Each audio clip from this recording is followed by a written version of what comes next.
Le résumé de Élever des enfants dans la sécurité affective, une parentalité axée sur la connexion pour cultiver confiance, empathie et résilience, Delly Harwood, thérapeute agréée, va commencer. Profitez bien.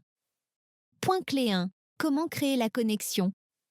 Les parents et les contrôleurs aériens ont de nombreux points communs. Par exemple, aussi vital que soit le rôle des contrôleurs aériens, ces coordinateurs ne peuvent pas piloter les avions ou choisir leur destination. Ils doivent simplement rester en contact et faciliter et sécuriser le travail du pilote. De même, quelles que soient les destinations passionnantes que nous imaginons pour nos enfants, ils sont les seuls pilotes de leurs avions. Notre rôle consiste simplement à les protéger et à les soutenir de la manière dont ils en ont besoin. Mais comment devons-nous nous y prendre? De nombreux ouvrages se concentrent sur les conseils, négligeant l'un des éléments les plus cruciaux de l'éducation des enfants, la connexion. À l'instar des pilotes, qui ne recevront les conseils vitaux des contrôleurs qu'avec une radio branchée, une sécurité affective est indispensable pour que les enfants écoutent véritablement nos conseils. En se sentant valorisés et en sécurité, les enfants deviennent des adultes confiants, résilients et émotionnellement stables. En tant que parents, nous faisons toujours de notre mieux pour entretenir des liens solides avec nos enfants. Mais même si nous ne sommes pas parfaits, ne soyons pas trop durs avec nous-mêmes. Il n'est jamais trop tard pour renforcer le lien avec vos enfants et ce résumé vous montrera comment y arriver. Plongeons plus profondément dans l'art de l'attachement pour faire de nos enfants des oiseaux de haut vol. Point clé 2. Les bases de l'éducation des enfants. À quoi ressemble la sécurité affective? À la base, il y a l'amour inconditionnel et la connexion émotionnelle. Cela signifie que nous remarquons les difficultés de nos enfants, que nous les soutenons physiquement et émotionnellement, que nous partageons leurs joies, que nous respectons leurs intérêts et que nous traitons tous leurs choix avec compassion. Pour environ la moitié de la population, la sécurité affective est naturelle, car elle reflète la façon dont elle a été élevée. En revanche, l'autre moitié a grandi dans des conditions différentes et a formé des modèles d'insécurité affective tels que évitant. Tout d'abord, ce type d'attachement apparaît quand les émotions des enfants sont souvent négligées.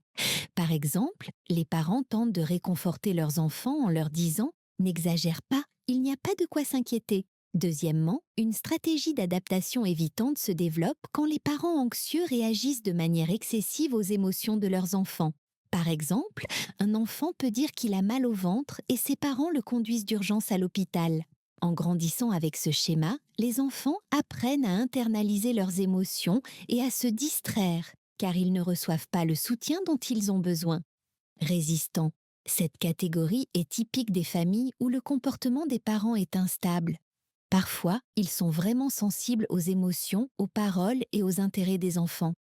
Mais la plupart du temps, ils sont préoccupés par leurs tâches. Dans ce cas, les enfants apprennent qu'ils ne peuvent pas compter sur leurs parents, et même quand leurs parents leur offrent leur soutien, ils résistent. Désorganisés, malheureusement, les enfants craignent parfois des parents émotionnellement ou même physiquement violents. Ne se sentant jamais en sécurité, ces enfants choisissent d'exploser ou de se fermer comme stratégie d'adaptation.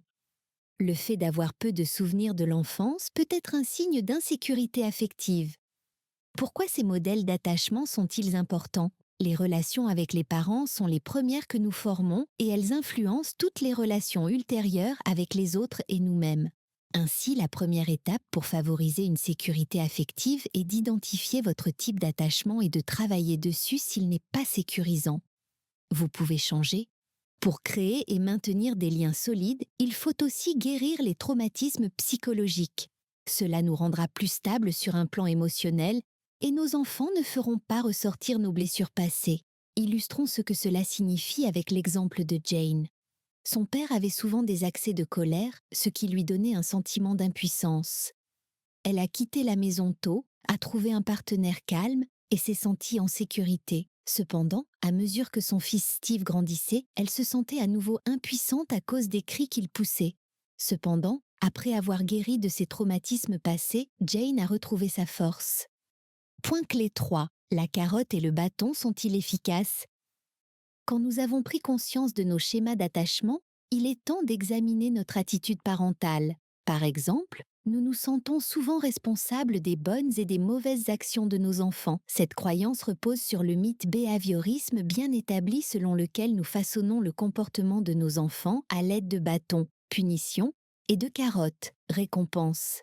En réalité, les enfants sont les pilotes de leur vie, et une approche fondée sur le bâton et la carotte peut faire plus de mal que de bien. Pourquoi ? Cette éducation fondée sur la domination fait croire aux enfants que leurs parents ne les aiment que sous certaines conditions, par exemple s'ils se comportent bien. Cela mine considérablement la confiance, et les enfants commencent à cacher leurs problèmes. Les enfants doivent savoir et sentir que leurs parents les aiment, quel que soit leur comportement. De plus, certaines récompenses peuvent avoir un effet négatif sur les enfants. Par exemple, des compliments tels que « tu es si intelligent » associent la valeur d'un enfant à un trait de caractère particulier. Ainsi, les enfants peuvent se sentir pas assez bons quand ils ne sont pas les plus brillants de la pièce. Il est préférable de se concentrer sur leurs efforts et de leur dire « je vois la passion que tu mets dans cette tâche. Bon travail !» En dehors de l'approche du bâton et de la carotte, les signes d'une éducation fondée sur la domination sont les suivants. Dire aux enfants de faire quelque chose simplement car nous le demandons. Utiliser la honte, la menace ou la culpabilisation, des tactiques qui nuisent gravement aux relations. L'approche fondée sur l'indulgence est un autre aspect de la question. Dans ce cas, les parents craignent de contrarier leurs enfants et leur permettent de faire tout ce qu'ils veulent. Les enfants seront contents à court terme, mais ils seront vite désorientés. Ils craindront de partager leurs problèmes, doutant que leurs parents les résolvent, et affronteront les défis seuls, ce qui peut avoir des conséquences désastreuses. Quelle est donc l'approche la plus bénéfique ? La réponse est l'éducation basée sur la coopération. Analysons-la à l'aide de l'exemple de la petite Lily qui ne veut pas se brosser les dents.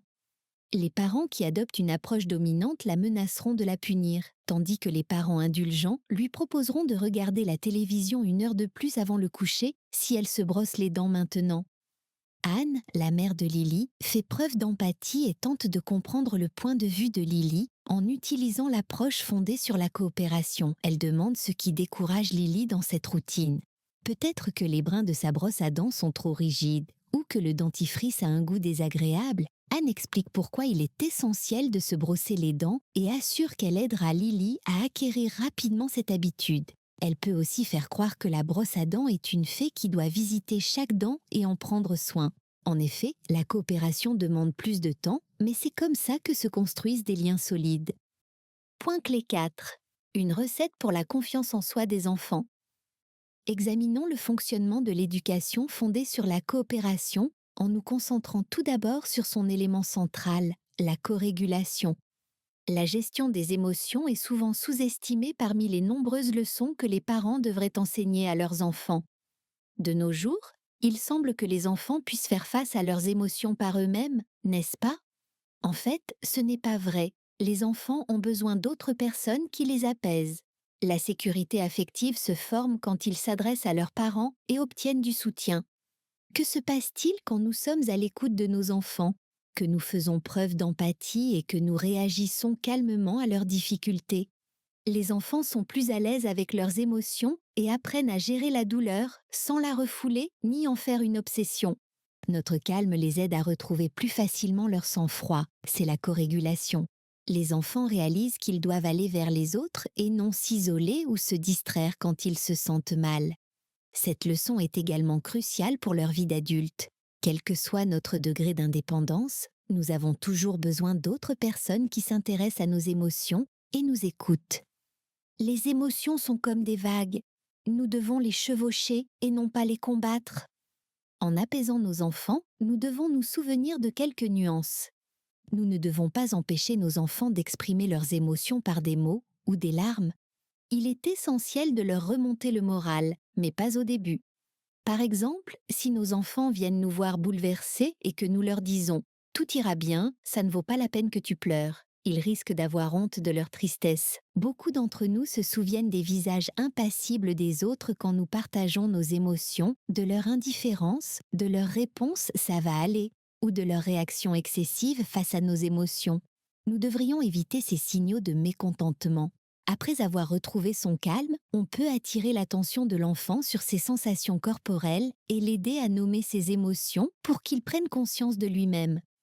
Certains pensent qu'une telle attention peut les rendre égoïstes, mais c'est le contraire qui est vrai. Quand les enfants sentent que leurs émotions ont de la valeur, ils traitent les émotions des autres de la même manière. De plus, la corégulation montre aux enfants que leurs besoins sont importants, qu'ils sont dignes d'amour et que les erreurs sont normales. Elle renforce leur confiance en eux et ils n'ont pas besoin de s'affirmer aux dépens de quelqu'un d'autre. La confiance en soi dit: je suis digne de sécurité, de gentillesse et de connexion. J'ai de la valeur à offrir aux gens et au monde qui m'entoure. Ellie Harwood. Point clé 5. Les conflits ne sont pas des ennemis. La gestion des émotions peut être difficile, surtout quand les enfants expriment leurs émotions dans des espaces publics tels que les supermarchés. Il est encore plus difficile de gérer les émotions pendant les conflits. Découvrons les détails de cet art. Les désaccords avec les enfants nécessitent une approche particulière. Dans ce cas, les adultes sont responsables de la réparation des relations, car les compétences des enfants sont encore en développement. Nous devons nous calmer et co-réguler nos enfants.